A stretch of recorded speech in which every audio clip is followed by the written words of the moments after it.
नमस्कार दोस्तों, आपका अपना चैनल हिंदी जंक्शन पर स्वागत है। अगर आप नए हैं तो चैनल को सब्सक्राइब कर दें। दोस्तों, आज हम आपके लिए भारतीय काव्य शास्त्र से संबंधित 50 अति महत्वपूर्ण प्रश्न को लेकर उपस्थित हुए हैं, जो और स्टेट के PGT, estate, EMRS PGT, TGT, KVS PGT, TGT और यूजीसी नेट जेआरएफ से संबंधित परीक्षाओं में प्रश्न पूछे जाते हैं और हिंदी से संबंधित परीक्षा में भी ये प्रश्न पूछे जाते हैं। तो ये प्रश्न आपके लिए अति महत्वपूर्ण हो जाता है।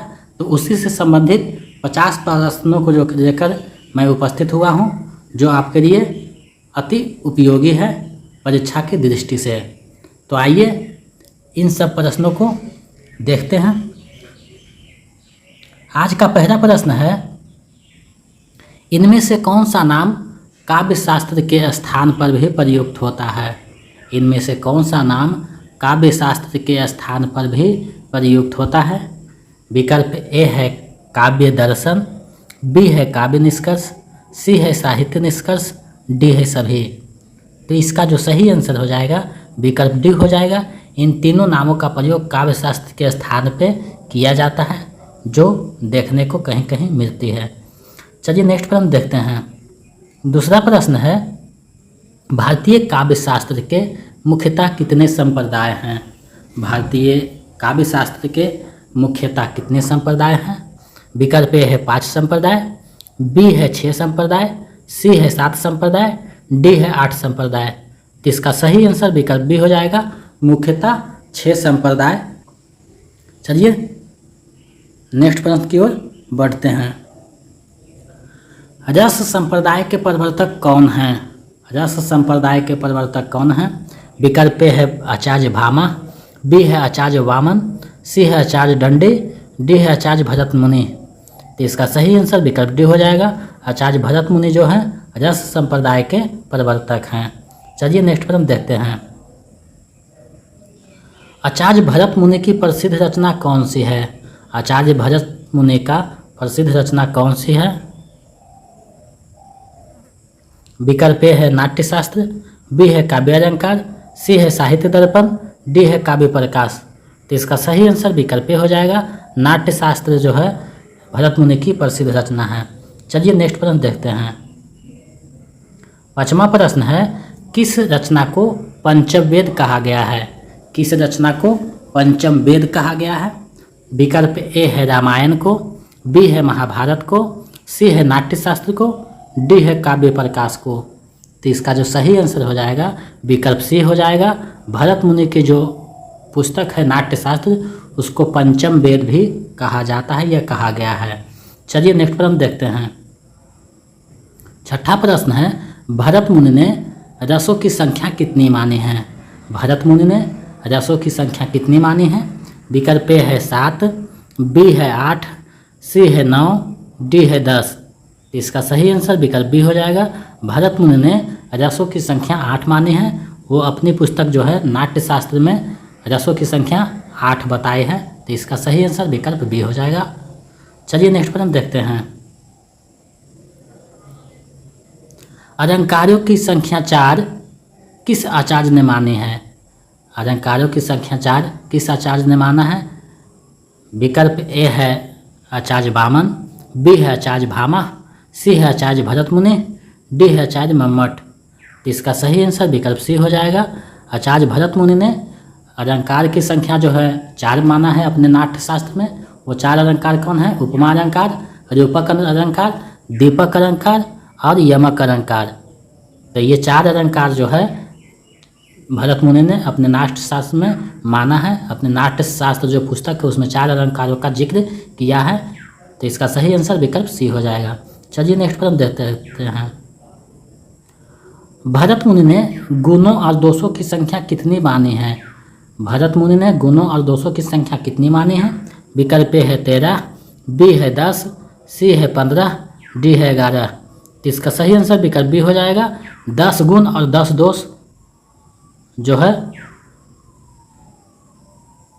माने हैं भरत मुनि ने। तो इसका गुणों की संख्या भी 10 और 200 की संख्या भी 10 भरत मुनि ने माना है, तो इसका सही आंसर विकल्प बी हो जाएगा। चलिए नेक्स्ट प्रश्न देखते हैं। 9वां प्रश्न है, अलंकार संप्रदाय के प्रवर्तक कौन हैं? अलंकार संप्रदाय के प्रवर्तक कौन हैं? विकल्प ए है आचार्य भामा, बी है आचार्य वामन, सी है आचार्य दंडी, डी है आचार्य कुंतक। तो इसका जो सही आंसर हो जाएगा विकल्प ए हो जाएगा सही। भामा जो है अलंकार संप्रदाय के प्रवर्तक हैं। चलिए नेक्स्ट प्रश्न देखते हैं। काव्यालंकार पुस्तक के रचनाकार कौन हैं? काव्यालंकार पुस्तक के रचनाकार कौन हैं? विकल्प ए है आचार्य मम्मट, बी है आचार्य भामा, सी है आचार्य कुंतक, डी है आचार्य वामन।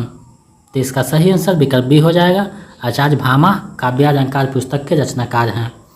चलिए अगले प्रश्न की ओर बढ़ते हैं। 11वां प्रश्न है, रीति संप्रदाय का प्रवर्तक कौन है? रीति संप्रदाय का प्रवर्तक कौन है? विकल्प ए है आचार्य भरत मुनि, बी है आचार्य कुंतक, सी है आचार्य क्षमेंद्र, डी है आचार्य वामन। तो इसका सही आंसर विकल्प डी हो जाएगा। आचार्य वामन जो है रीति संप्रदाय का प्रवर्तक हैं, रीति संप्रदाय के प्रस्तावक हैं। चलिए नेक्स्ट प्रश्न देखते हैं। 12वां प्रश्न है, काव्यालंकार सूत्रवृत्ति के रचनाकार कौन हैं? काव्यालंकार सूत्रवृत्ति के रचनाकार कौन हैं? विकल्प ए है आचार्य वामन, बी है आचार्य भामा, सी है आचार्य दंडी, डी है आचार्य कुंतक।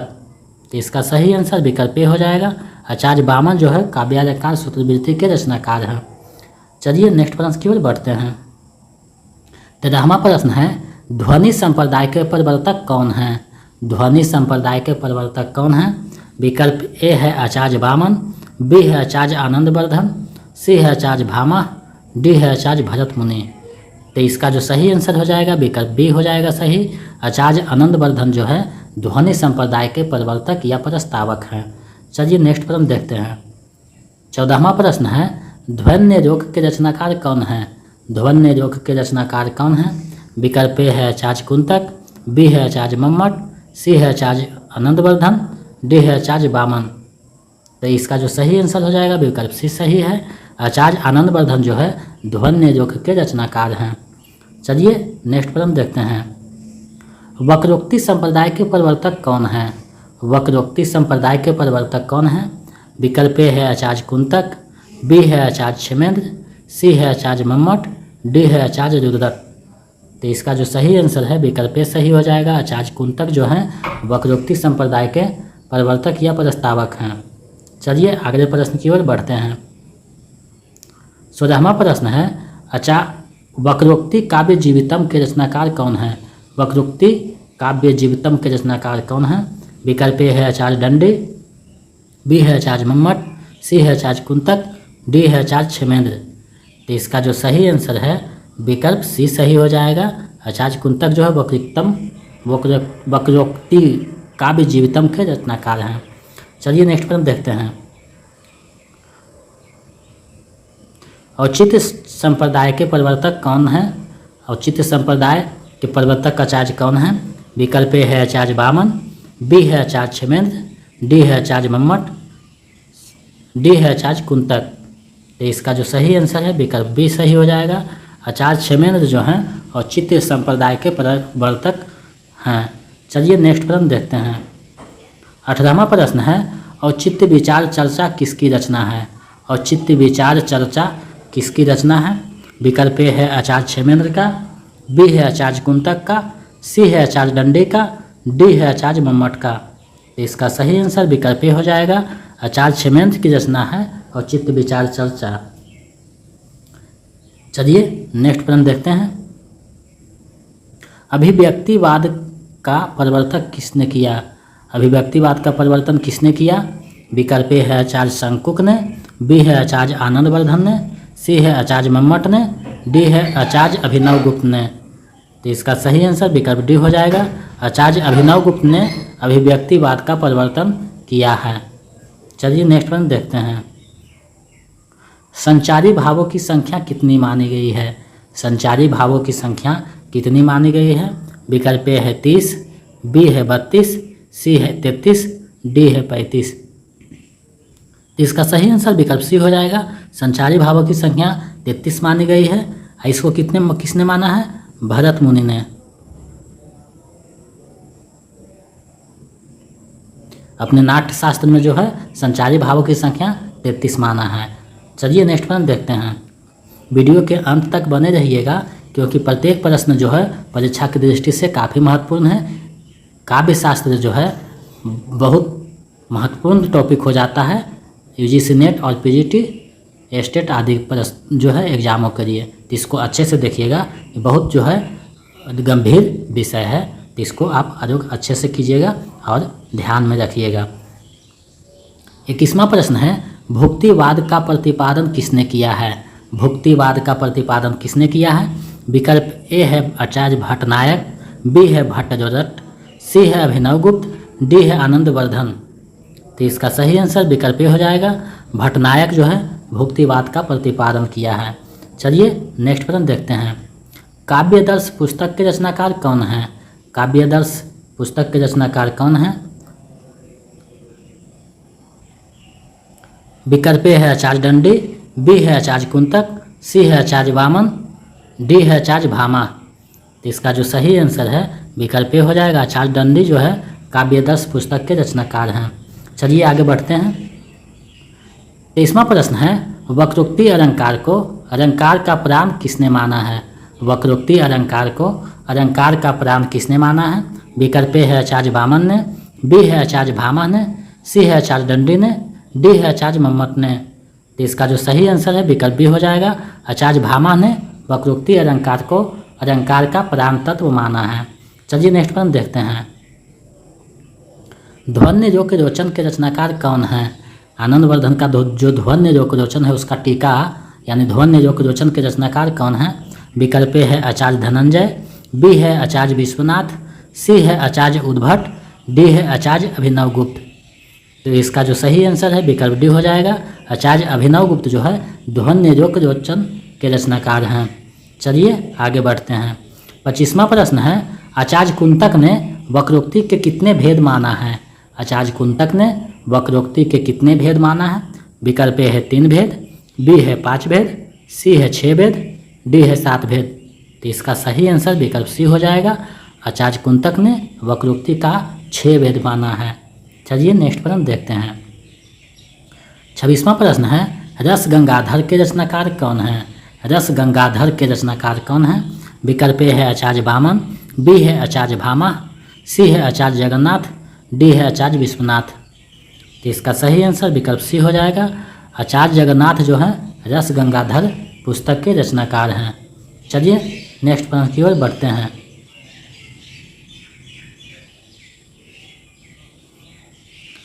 27वां प्रश्न है, भरत मुनि ने अस्थायी भाव तथा सात्विक भावों की संख्या कितनी मानी है? अस्थायी भाव तथा सात्विक भावों की संख्या कितनी मानी है? विकल्प ए है 7, बी है 8, सी है 9, डी है 10। तो इसका जो सही आंसर है विकल्प बी हो जाएगा। अस्थायी भाव की संख्या 8 और सात्विक भाव की संख्या भी 8, यानी अस्थायी भाव तथा सात्विक भावों की संख्या 8 मानी है। तो इसका सही आंसर विकल्प बी हो जाएगा। चलिए नेक्स्ट प्रश्न देखते हैं।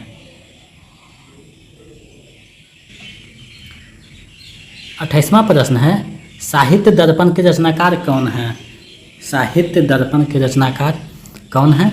विकल्प ए है जगन्नाथ, बी है विश्वनाथ, सी है अभिनवगुप्त, डी है आनंदवर्धन। तो इसका जो सही आंसर हो जाएगा विकल्प बी हो जाएगा। विश्वनाथ जो हैं साहित्य दर्पण के रचनाकार हैं। चलिए आगे बढ़ते हैं। 29वां प्रश्न है, अनुमितिवाद का प्रतिपादन किसने किया? अनुमितिवाद का प्रतिपादन किसने किया? विकल्प ए है आचार्य वामन ने, बी है आचार्य भट्टनायक ने, सी है आचार्य शंकुक ने, डी है आचार्य भामा ने। तो इसका सही आंसर विकल्प सी हो जाएगा। आचार्य शंकुक जो है अनुमितिवाद के प्रवर्तक या प्रतिपादन किए हैं। चलिए नेक्स्ट प्रश्न देखते हैं। 30वां प्रश्न है, काव्यालंकार सार संग्रह किसकी रचना है? काव्यालंकार सार संग्रह किसकी रचना है? विकल्प ए है आचार्य दंडे का, बी है आचार्य उद्भट का, सी है आचार्य रुद्ररथ का, डी है आचार्य भरत मुनि का। तो इसका जो सही आंसर है विकल्प बी हो जाएगा। आचार्य उद्भट जो है काव्यालंकार सार संग्रह के रचनाकार हैं। चलिए आगे बढ़ते हैं। 31वां प्रश्न है, सर्वप्रथम अलंकारों का वैज्ञानिक अध्ययन किसने किया? सर्वप्रथम अलंकारों का वैज्ञानिक अध्ययन किसने किया? विकल्प ए है आचार्य मम्मट ने, बी है आचार्य उद्भट ने, सी है आचार्य रुद्रट ने, डी है आचार्य जयदेव ने। तो इसका सही आंसर विकल्प सी हो जाएगा। आचार्य रुद्रट ने सर्वप्रथम अलंकारों का वैज्ञानिक अध्ययन जो है किया था। चलिए नेक्स्ट प्रश्न देखते हैं। वैदर्भी, गौड़ी एवं पांचाली ये तीन किसके प्रकार हैं? वैदर्भी, गौड़ी एवं पांचाली ये तीन किसके प्रकार हैं? विकल्प ए है रस के, बी है अलंकार के, सी है गुण के, डी है रीति के। इसका सही आंसर विकल्प डी हो जाएगा। रीति के जो है प्रकार हैं वैदर्भी रीति, गौड़ी रीति और पांचाली रीति। चलिए नेक्स्ट प्रश्न देखते हैं। काव्य प्रकाश के रचनाकार कौन हैं? काव्य प्रकाश के रचनाकार कौन हैं? विकल्प ए है आचार्य दंडी, बी है आचार्य मम्मट, सी है आचार्य वामन, डी है आचार्य शंकुक। तो इसका सही आंसर विकल्प बी हो जाएगा। आचार्य मम्मट जो है काव्य प्रकाश के रचनाकार हैं। चलिए आगे बढ़ते हैं। 34वां प्रश्न है, वाक्यम रसात्मकम काव्यम यह किसका काव्य सूत्र है? वाक्यम रसात्मकम काव्यम यह किसका काव्य सूत्र है? विकल्प ए है आचार्य विश्वनाथ का, बी है आचार्य वामन का, सी है आचार्य भरत मुनि का, डी है आचार्य भामा का। तो इसका सही आंसर विकल्प ए हो जाएगा। आचार्य विश्वनाथ का काव्य सूत्र है। ये सारे सूत्र जो हैं आपको अच्छे से ध्यान में रखना है, याद कर लेना है, कहीं ना कहीं प्रश्न में ये पूछे जाते हैं। चलिए नेक्स्ट प्रश्न देखते हैं। 35वां प्रश्न है, रस मीमांसा किसकी रचना है? रस मीमांसा किसकी रचना है? विकल्प ए है आचार्य हजारी प्रसाद द्विवेदी का, बी है आचार्य भरत मुनि का, सी है आचार्य रामचंद्र शुक्ल का, डी है आचार्य विश्वनाथ का। तो इसका सही आंसर विकल्प सी हो जाएगा। आचार्य रामचंद्र शुक्ल का जो है रचना है रस मीमांसा। चलिए नेक्स्ट प्रश्न देखते हैं। 36वां प्रश्न है, ऋतिदात्मा काव्यस्य किसकी उक्ति है? ऋतिदात्मा काव्यस्य किसकी उक्ति है? विकल्प ए है आचार्य मम्मट का, बी है आचार्य रुद्रट का, सी है आचार्य भामा का, डी है आचार्य वामन का। तो इसका सही आंसर विकल्प डी हो जाएगा। आचार्य वामन का उक्ति है ऋतिदात्मा काव्यस्य। चलिए नेक्स्ट प्रश्न देखते हैं। 37वां प्रश्न है, आचार्य मम्मट के अनुसार काव्य के कितने प्रयोजन हैं? आचार्य मम्मट के अनुसार काव्य के कितने प्रयोजन हैं? विकल्प ए है 5 प्रयोजन, बी है 6 प्रयोजन, सी है 7 प्रयोजन, डी है 8 प्रयोजन। तो इसका सही आंसर विकल्प बी हो जाएगा। 6 प्रयोजन जो है आचार्य मम्मट के अनुसार माने गए हैं। चलिए नेक्स्ट प्रश्न देखते हैं। तंत्र रोग और तंत्र सार किसकी रचना है? तंत्र रोग और तंत्र सार किसकी रचना है? विकल्प है आचार्य जगन्नाथ का, बी है आचार्य वामन का, सी है आचार्य अभिनव गुप्त का, डी है आचार्य भामा का। तो इसका सही आंसर विकल्प सी हो जाएगा। आचार्य अभिनव गुप्त का जो है ये रचना है तंत्र रोग और तंत्र सार। चलिए नेक्स्ट प्रश्न देखते हैं। 39वां प्रश्न है, रमणीयार्थ प्रतिपादक शब्द काव्यम किसकी काव्य परिभाषा है? रमणीयार्थ प्रतिपादक शब्द काव्यम किसकी काव्य परिभाषा है? विकल्प ए है आचार्य वामन का, बी है आचार्य विश्वनाथ का, सी है आचार्य मम्मट का, डी है आचार्य जगन्नाथ का। तो इसका सही आंसर विकल्प डी हो जाएगा। आचार्य जगन्नाथ का ये काव्य परिभाषा है। चलिए नेक्स्ट प्रश्न देखते हैं। उत्पत्तिवाद का प्रतिपादन किसने किया है? उत्पत्तिवाद का प्रतिपादन किसने किया है? विकल्प ए है भट्टनायक ने, बी है विश्वनाथ ने, सी है भट्टरोदक ने, डी है जगन्नाथ ने। इसका सही आंसर विकल्प सी हो जाएगा। भट्टरोदक ने उत्पत्तिवाद का प्रतिपादन किया था।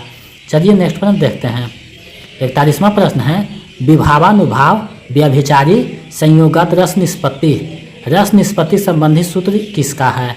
विभावानुभाव व्यभिचारी संयोगत रस निष्पत्ति संबंधी सूत्र यह किसका है?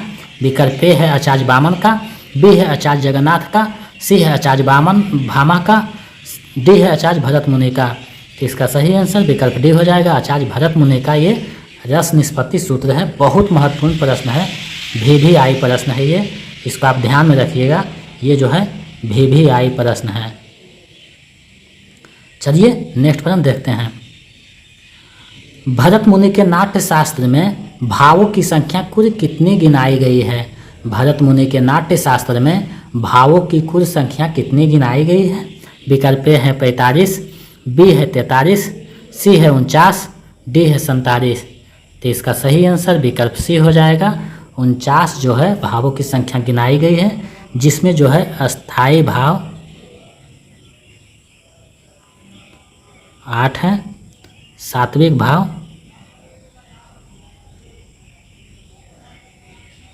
8 है और संचारी भाव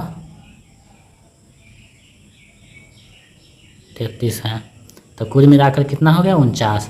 इसको आप ध्यान में रखिएगा।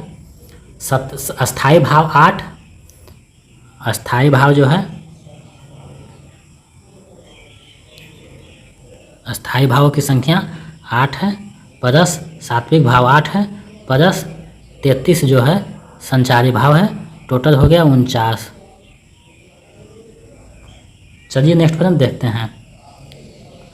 तद 200 शब्दार्थों सगुणावरंकृति पुनः क्वापि काव्य का यह परिभाषा किसने दिया? तद 200 शब्दार्थों सगुणावरंकृति पुनः क्वापि काव्य का यह परिभाषा किसने दिया? विकल्प है आचार्य मम्मट ने, बी है आचार्य उद्भट ने, सी है आचार्य वामन ने, डी है आचार्य धनंजय ने। तो इसका सही आंसर विकल्प हो जाएगा, आचार्य मम्मट का ये काव्य परिभाषा है। चलिए नेक्स्ट प्रश्न देखते हैं। 44वां प्रश्न है, करुण रस का अस्थायी भाव क्या है? करुण रस का अस्थायी भाव क्या है? विकल्प ए है प्रेम, बी है रति, सी है वीर, डी है शोक। तो इसका सही आंसर विकल्प डी हो जाएगा, शोक जो है करुण रस का अस्थायी भाव है। चलिए नेक्स्ट प्रश्न देखते हैं। 45वां प्रश्न है, हृदय दर्पण नामक ग्रंथ की रचना किसने किया? हृदय दर्पण नामक ग्रंथ की रचना किसने किया? विकल्प ए है भट्टरोदक ने, बी है भट्टनायक ने, सी है विश्वनाथ ने, डी है जगन्नाथ ने। तो इसका सही आंसर विकल्प बी हो जाएगा, भट्टनायक जो है हृदय दर्पण नामक ग्रंथ की रचना किया है। चलिए नेक्स्ट प्रश्न देखते हैं। 46वां प्रश्न है, शरीरम तब दिष्टार्थ व्याभिच्छिन्ना पदावली काव्य के संदर्भ में यह कथन किसका है? शरीरम तब दिष्टार्थ व्याभिच्छिन्ना पदावली काव्य के संदर्भ में यह कथन किसका है? विकल्प ए है आचार्य मम्मट का, बी है आचार्य रुद्रट का, सी है आचार्य वामन का, डी है आचार्य दंडी का। तो इसका सही आंसर विकल्प डी हो जाएगा, आचार्य दंडी का ये काव्य सूत्र है। चलिए नेक्स्ट प्रश्न देखते हैं। 47वां प्रश्न है, काव्य का प्राण तत्व रस को किसने माना है? काव्य का प्राण तत्व रस को किसने माना है?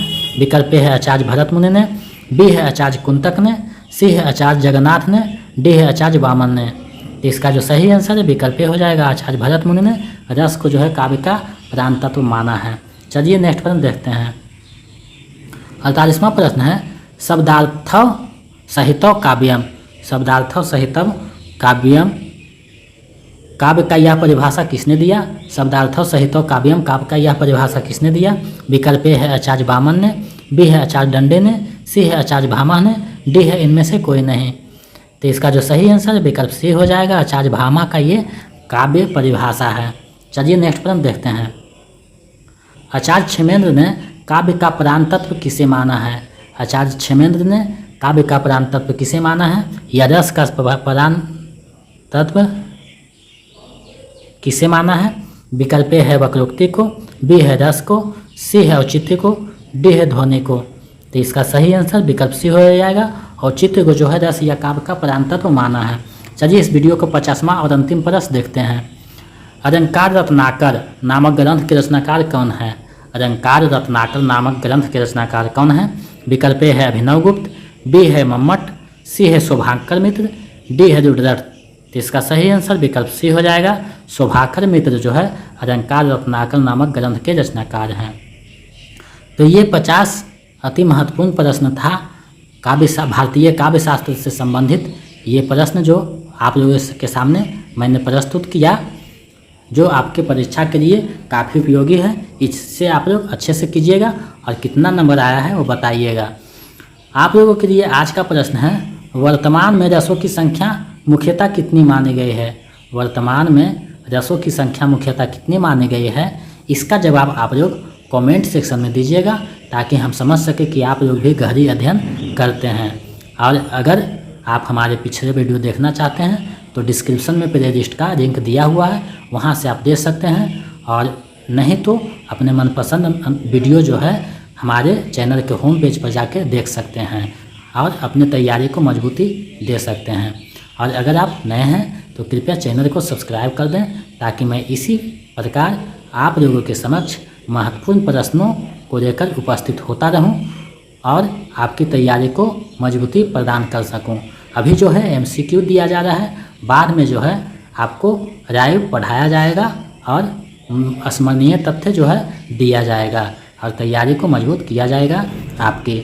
और अगर आप नए हैं तो कृपया हमें सहयोग करें और सब्सक्राइब करें। बहुत बहुत धन्यवाद।